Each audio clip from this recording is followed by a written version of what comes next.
नमस्कार सभी को। आज के इस वीडियो में हम यूडाइस प्लस में जो टीचर मॉड्यूल है उसके बारे में जानकारी लेंगे।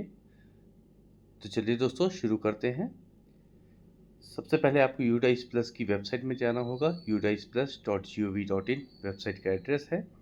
उसमें आप देखेंगे तो आपके मोबाइल फ़ोन में यदि आप काम कर रहे हैं तो लॉगिन फॉर ऑल मॉड्यूल का बटन दिया हुआ है। इस बटन को आप क्लिक करेंगे और जैसे ही इसको क्लिक करेंगे तो नीचे देखिए आप स्टेट सिलेक्ट करने का ऑप्शन आ जाता है। सिंपल वही प्रोसेस है लॉगिन करने का। छत्तीसगढ़ को आप सिलेक्ट कर लेंगे और उसके बाजू में जो गो बटन दिया हुआ है उस पर प्रेस करेंगे।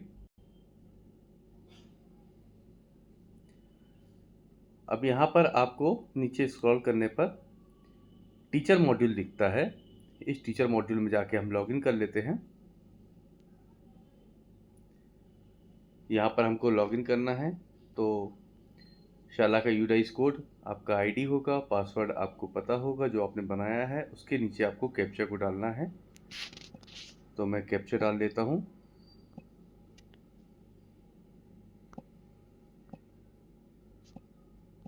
और उसके बाद आप लॉगिन कर लेंगे। जैसे ही लॉगिन करेंगे तो इसमें देखिए नोट लिखा हुआ है, please verify add all existing staff detail in the module very carefully. बहुत ही सावधानी से आप जानकारी भरें।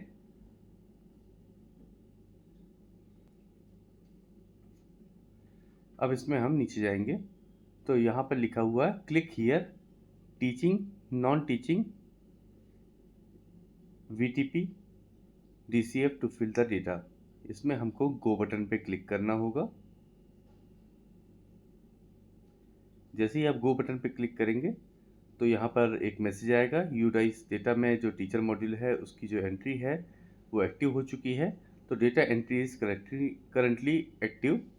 तो इसमें अपन को करना है, यदि युक्तिकरण के तहत या किसी अन्य ट्रांसफ़र के तहत कोई आपके यहाँ शिक्षक आए हैं तो इंपोर्ट स्टाफ में आपको जाना होगा। यहाँ से जैसे ही इंपोर्ट स्टाफ में जाएंगे तो आप उन टीचर से आप पूछ लीजिए कि आपका national teacher code UDISE plus में क्या है और डेट ऑफ बर्थ है। तो उसमें आप गो बटन पर क्लिक करके सर्च करके उनको ऐड कर सकते हैं। Get national teacher code button यदि आपको सर्च करना है तो उसमें यहाँ से भी आप स्टाफ को सर्च कर सकते हैं। National teacher code, get national teacher code में आपको उन शिक्षक साथी का आधार नंबर डालना होगा और डेट ऑफ बर्थ डालना होगा। इसके माध्यम से भी आप आसानी से शिक्षक को सर्च कर सकेंगे ऐड करने के लिए, इंपोर्ट करने के लिए। तो ये दोनों काम आप कर सकते हैं। अब इसमें हम वापस चलते हैं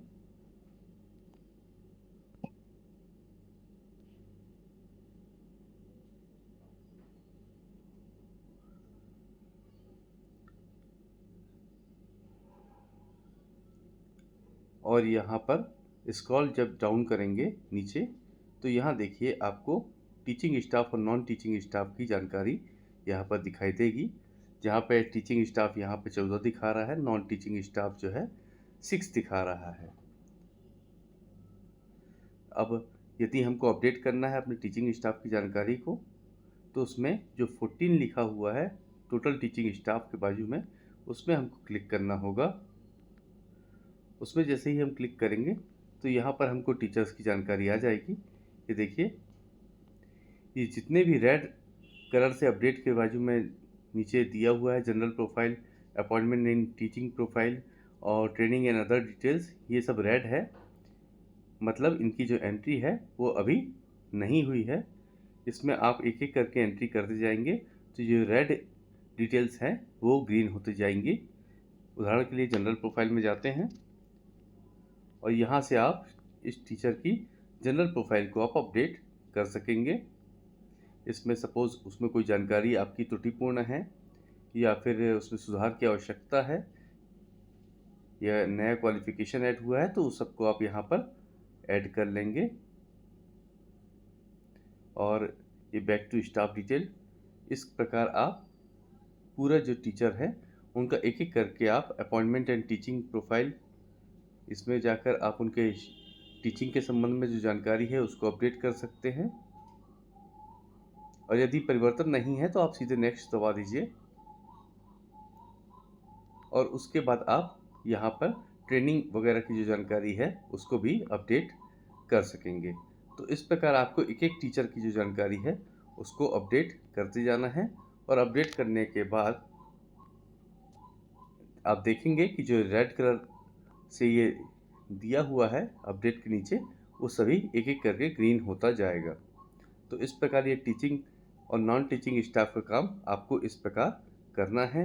यदि किसी शिक्षक ने आपके स्कूल को छोड़ दिया है तो यहाँ पर लेफ़्ट स्कूल का बटन दिया हुआ है, तो वहाँ पर आप जाकर उन जो शिक्षक हैं उनका स्कूल छोड़ने का जो रीज़न है उसको भी आप सिलेक्ट कर सकेंगे कि इसमें रिटायरमेंट हो गया है या ट्रांसफ़र हो गया है या जॉब छोड़ दी है। इस प्रकार के ऑप्शंस यहाँ पर दिए गए हैं। तो ऐसा आप करेंगे तो ये शिक्षक साथी जो है वो ड्रॉप बॉक्स में चले जाते हैं और जिस स्कूल में इनकी नवीन प्रतिस्थापना यदि हुई है तो वो यहाँ से आपको इंपोर्ट कर सकेंगे इन शिक्षकों को। तो युक्तिकरण के कारण जितने भी शिक्षक प्रभावित हुए हैं उन सभी का ये काम आपको करना ज़रूरी है कि आप उनको लेफ़्ट करवा दें और लेफ़्ट करवाने के बाद जो संबंधित शाला है वो उनको इंपोर्ट कर सकेगी। अब ये ग्लोबल सर्च ऑप्शन में जाते हैं, स्टाफ ग्लोबल सर्च। मुख्यतः ये प्राइवेट संस्थाओं के लिए बहुत ज़रूरी है क्योंकि यहाँ पर जो शिक्षक है वो एक स्कूल से दूसरे स्कूल में यदि ट्रांसफ़र हो जाते हैं या छोड़ के जॉब चले जाते हैं कहीं और, तो वहाँ पर आप ग्लोबल सर्च बटन में जाकर उनका जो स्टेट है वो सिलेक्ट कर लेंगे, स्टाफ का नाम है, डेट ऑफ बर्थ है, इसको सिलेक्ट करेंगे। तो जैसे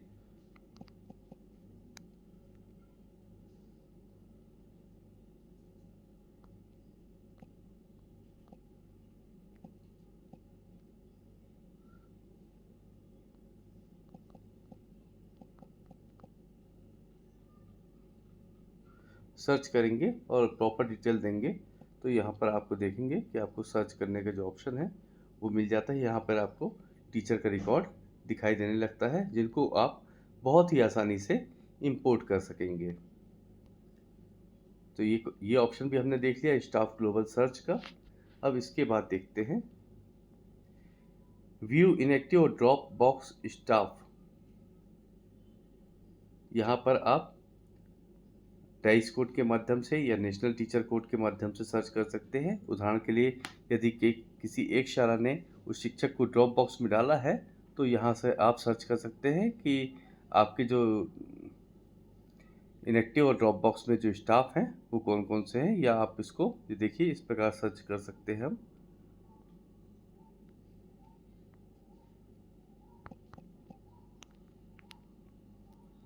ब्लॉक को हम बिल्हा ले लेते हैं और स्कूल को हम ले लेते हैं कोई भी एक स्कूल यहाँ पर,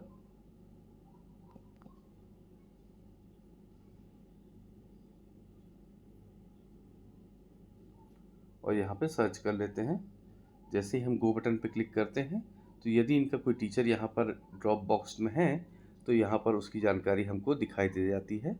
तो इस प्रकार भी आप यहाँ पर ग्लोबल सर्च के माध्यम से टीचर की जो इनएक्टिव और ड्रॉप बॉक्स में जो स्टाफ है उसकी जानकारी को देख सकते हैं। तो जो स्टूडेंट की प्रोग्रेशन आपने पूरी कर ली होगी आशा करता हूँ, उसके बाद आपने उसको फाइनलाइज कर लिया होगा। अब आपको जल्दी से ही ये शिक्षक डिटेल्स जो है यूडाइस प्लस पोर्टल में उसको आपको अपडेट करना है, इंपोर्ट करना है, एक्सपोर्ट करना है टीचर को, और यदि कोई टीचर नहीं मिल रहा है तो उसको आप सर्च कर पाएंगे और उनकी यदि कोई जानकारी में परिवर्तन है तो उसको परिवर्तन भी कर पाएंगे। तो आशा करता हूँ ये वीडियो आपको पसंद आया होगा और काम का लगा होगा। धन्यवाद।